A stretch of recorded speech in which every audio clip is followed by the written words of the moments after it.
I am here to talk about threat modeling and its two broad categories, how to threat model, like manual approach and tools-based approach. Let's dive in. So first, we'll walk through the agenda. I have categorized my talk into 6 main sections. We'll quickly cover the first 2 sections, which are threat modeling. What is threat modeling and why do we threat model? Then we'll talk about the 2 broad categories, which are manual approach and the tools-based approach. And then we'll just compare between the 2 categories, like what are the pros and cons of the 2 methods. And then, like, what is the balanced approach and how we can make the most value using the pros of both the approaches. So, and before I move ahead, I'll just give a brief introduction about myself. I am Niharika Gehani, a Senior Security Systems Engineer working with EPAM Systems Canada. I am a mother, a wife, and a homemaker, a passionate threat modeler, cybersecurity consultant, speaker, and I do give some time to my hobbies like baking, cooking, singing, and I love traveling. So let's go to what is threat modeling. Well, it is a structured activity part of SSDLC, or we call it as secure SDLC. And it is used to identify, evaluate, and manage potential threats, identify some architectural design flaws, recommend security mitigations, and it is a design phase activity. So where does it sit in secure SSDLC? You see, it sits in the design phase. So when we talk about threat modeling, it is done even before implementing any system, even before the coding is done. So in simple terms, it helps us identify what could go wrong in a system before it is even built. And the primary goal is to analyze the system from a security perspective early in the development process. So potential risks and vulnerabilities are uncovered before significant time, money, and resources are invested. How do we threat model? Well, it can be done by answering Adam Shostak's 4 famous questions. What are we working on? What can go wrong? What are we going to do about it? And did we do a good job? So what are we working on? We can analyze and decompose the system and create some DFDs. What can go wrong? We can identify threats in that phase. What are we going to do about it? We'll define our mitigation strategies. And then the most important step, validation. Did we do a good job enough? Did we find out the most crucial threats and risks, and did we mitigate them? But the question is, why do we threat model? Why is it so important? Where we have so many security scans and security process implemented in SSDLC, like SAST, DAST, IAST, penetration testing, all things are there. Then why do we threat model? Well, let's talk about the benefits of threat modeling. So it's an early assessment. So we apply like this early assessment very early in the SDLC phase, and we do not need a code for doing this kind of analysis. Like, by its basic nature, threat modeling is the analysis which is done on the visualization or design visualization, wherein you conceptualize any system or any application. So you do security analysis on those diagrams, you create DFDs, and then you figure out the threats and work on their mitigations. So you don't need the code. You don't need existing systems for doing this analysis. So that way, it's cost effective. It saves time, money, and efforts. It unveils insecure design flaws because when we run SAST, DAST, or do penetration testing, it cannot always point out the insecure design flaws, which we'll talk about later in the presentation. So threat modeling is very crucial for unveiling those kind of design flaws. And prioritization. So that way we prioritize what is important, which threats are really important. We essentially do a risk analysis after identifying the threats. And that way we can do a prioritization of fixing the high or critical threats and risks. Now, the two broad categories for doing threat modeling. We have a manual approach, we have tools-based approach. So in today's world, everyone must have seen that every organization is just running behind the tools. They want to grab the most famous tools for each security analysis, and by grabbing them and setting the maximum number of tools for security posture management, they brag about their security posture, that they are very secure. I personally do not agree to it, because you cannot just automate your way out of every solution, every problem. There has to be some human brainstorming required for some kinds of problems. So there are some manual approach and there are tools-based approach. Let's talk about manual threat modeling. So the essential components of manual threat modeling is drawing the diagrams. We draw diagrams. We analyze the concept of applications and systems. We brainstorm the designs and the architecture of the system and applications which is going to be built. We create the diagrams. We create attack trees and attack surface. Although this is not a very mandatory step, this is an optional step which is done in some kinds of threat modeling methodology. But yeah, it's not important. We apply various threat modeling frameworks and identify threats. When we talk about frameworks, we can enumerate like Stride, Pasta, Red. There are many. Linden for privacy. We list out mitigations and security controls for mitigating those threats which have been identified. And yes, last but not the least, preparing a report. Trust me, preparing a report is very important in threat modeling practice. If we have done everything correct and we have not prepared a good report for the business, for the development team, it's not going to give you enough value of your practice. Then we have tools-based threat modeling. We have so many tools in the market, the famous ones being Microsoft Threat Modeling Tool, Iris Risk, Threat Modeler, SD Elements. But on those tools, we can create our own diagrams, or we can take some existing diagrams as input. So every tool has their own format of taking existing diagrams, and they have certain limitations. On the tools, we can also select what frameworks or libraries we can apply or we want to apply. We have that option.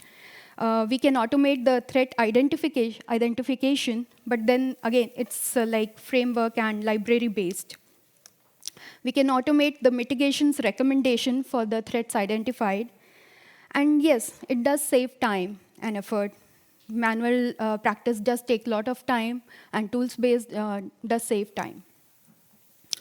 So what is better? We spoke about manual methodology and the tools-based automated one. Which one is better?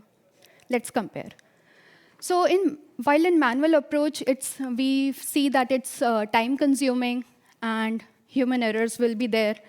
Like a famous saying, to be human is to err. So definitely there can be some human errors. And scalability.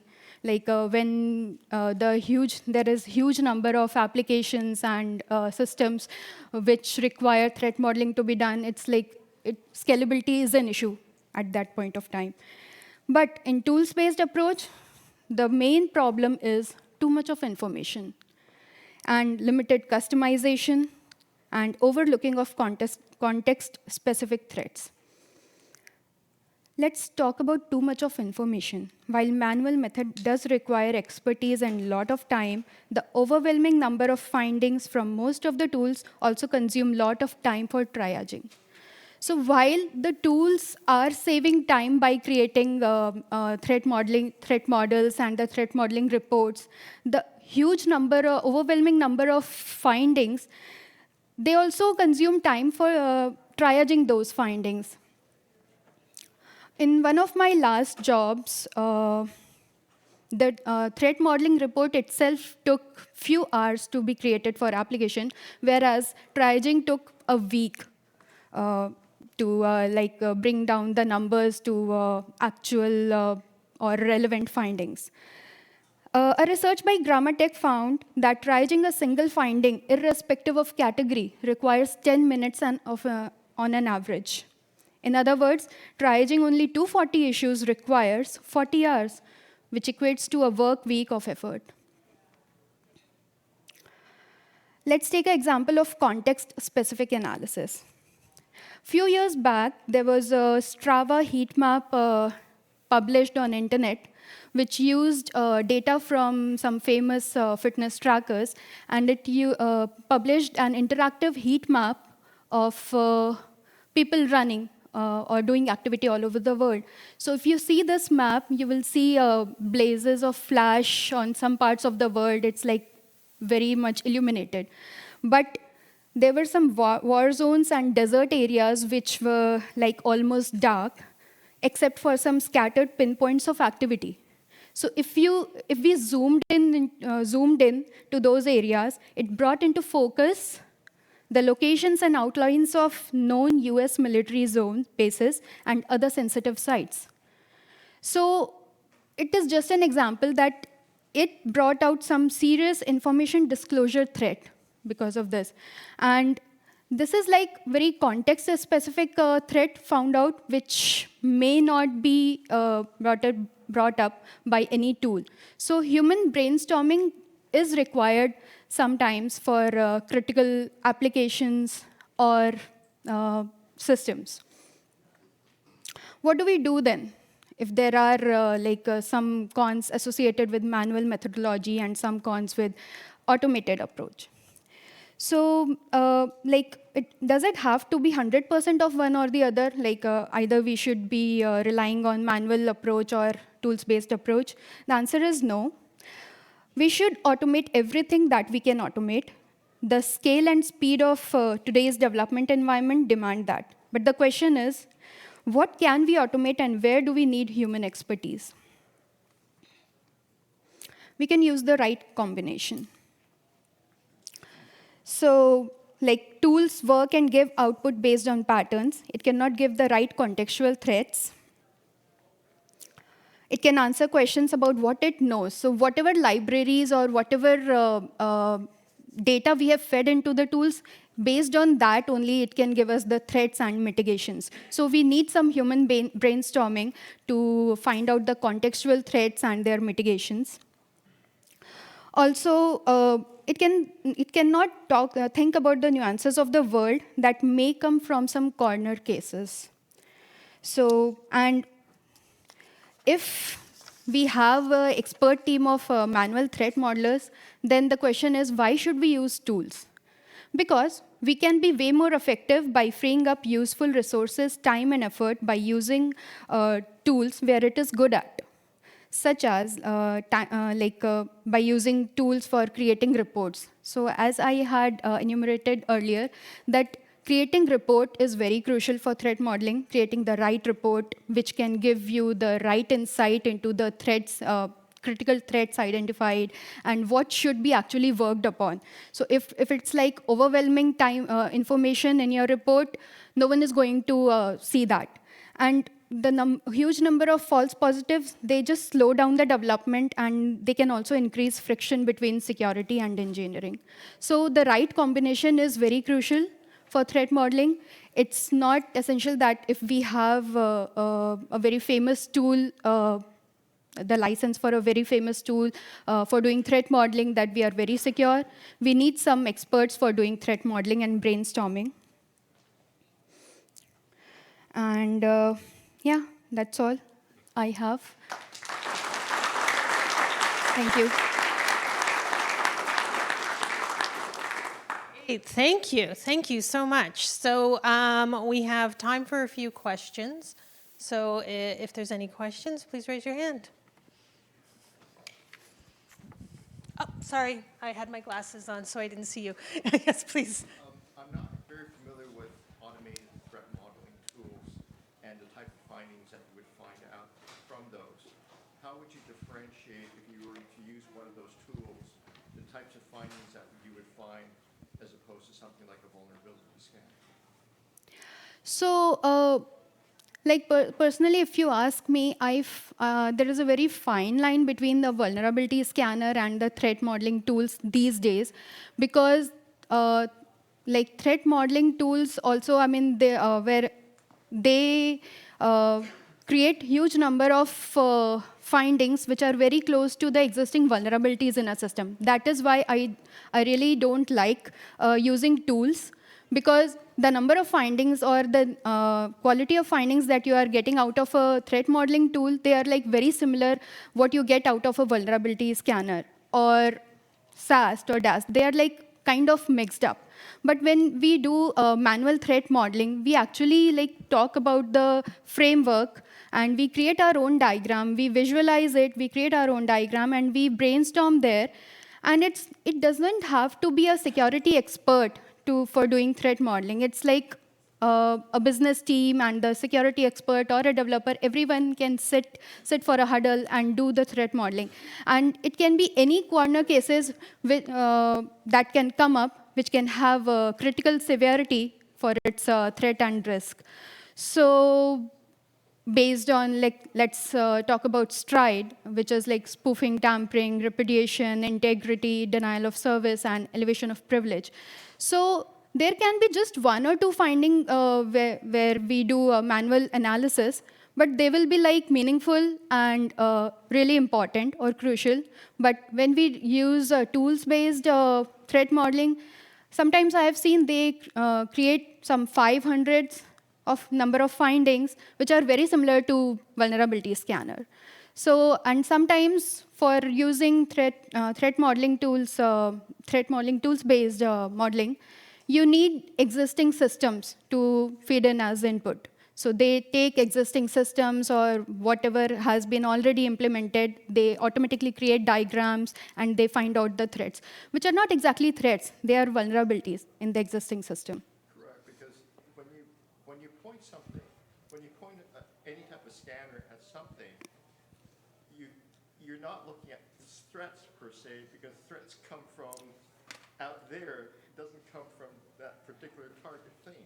Exactly. And the very basic nature of threat modeling, when it was introduced, it's like we brainstorm on the visualization. Like we are visualizing some concept of an application or a system.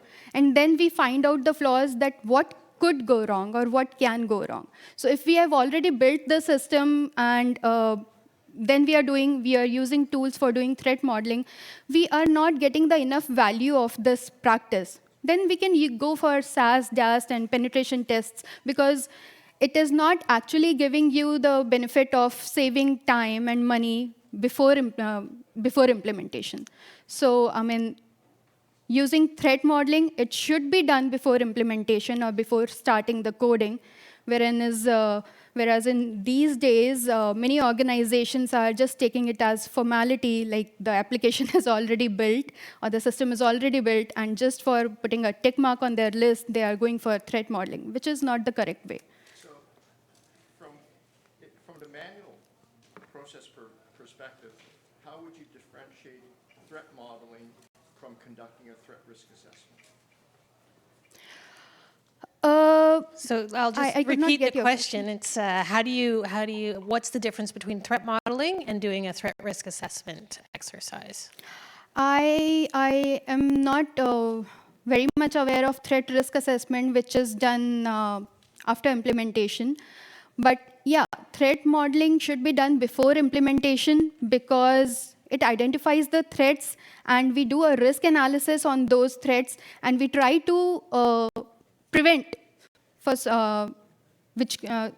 prevent something that can go wrong, and we are trying to like save money, which can be like big if we are trying to fix it in later stages of development. So. Yeah, it sounds like the threat model, the way it's being conceived, is that it's definitely talking about push left, it's way far left, right? Yep. That exercise exists in the design phase, and you need a design phase in order to execute a threat model. Exactly. Yes.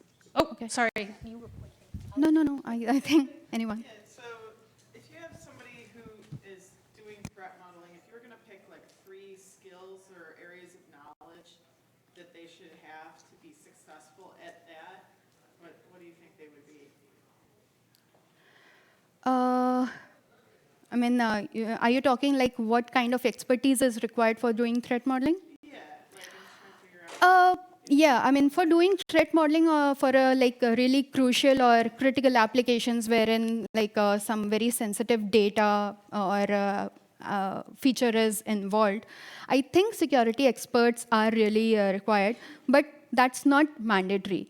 Like anyone can threat model. It's not like only a security expert team can do threat modeling. It's a security champion can also do threat modeling. And there comes the use of tools. If it's just security champion, they can really utilize the tools for doing threat modeling on their end. Wherein if security experts are doing that, they can really use their brainstorming power for identifying some crucial threats. So I think there's a couple more questions. There's one Yes. here and then one up here. So I'll start with you and then we'll go on. I'm curious, in your experience, how often is threat modeling actually sort of effectively done? Because I'll tell you what my experience has been. that is a very good question. From an ops perspective, there's a real benefit to threat modeling because those data flow diagrams also tell you what you should be monitoring. Exactly. Both from an infrastructure perspective and from a security perspective. And my experience is that it doesn't happen very often because the monitoring is usually all over the place. Yeah. So I actually once I have been into I have worked with a client which where they had the very effective process for doing threat modeling. So yes, I have witnessed that effective way of doing threat modeling, wherein I learned also a lot. But in today's world, many organizations are doing threat modeling just for the tick mark, just to pass the security gate. So I think there is a huge gap which we need to like cross to bring very good value from threat modeling. So I don't have a question, but I want to answer it. My folks is asking about the difference between vulnerability and threat modeling. Threat modeling actually finds you the flaws and weakness into your system that can exploit the vulnerability in the future. So there is a difference. Yes. The threat modeling comes first. It's like on not a critical version, but you find those like flaws into your system before it happens as a vulnerability in the future. So it's a prerequisite for vulnerability if you want to have your system pretty much accurate and secure. So in other words, you identify those flaws even before the product even exists. Exactly. Yep. Okay, thanks. Thank you for answering that question. Okay. Anyone else? Great. Okay. All right. Thank you so I much. think- Oh, one more question. I'm so sorry. You were. Sorry. In a lot of software development, we're releasing software on a continuous ongoing basis over a number of years even, and there's going to be a lot of changes to the software over those years. How would you handle threat modeling in that environment where there's constantly changes over time? Well, threat modeling is applied in agile methodology as well. So, I mean, whenever there is a change subjected to any application or there is a change cycle, every time threat modeling should be done, repeated. It should be reassessed. And again, that is also one scenario where we can use tools. So for any minor version changes or any like a reassessment, we can use the tools wherein we have already created some basic DFD and we are just subjecting some change. So we can use the potential of tools for doing the rework on threat model. Thank you so much. Great. Thank you.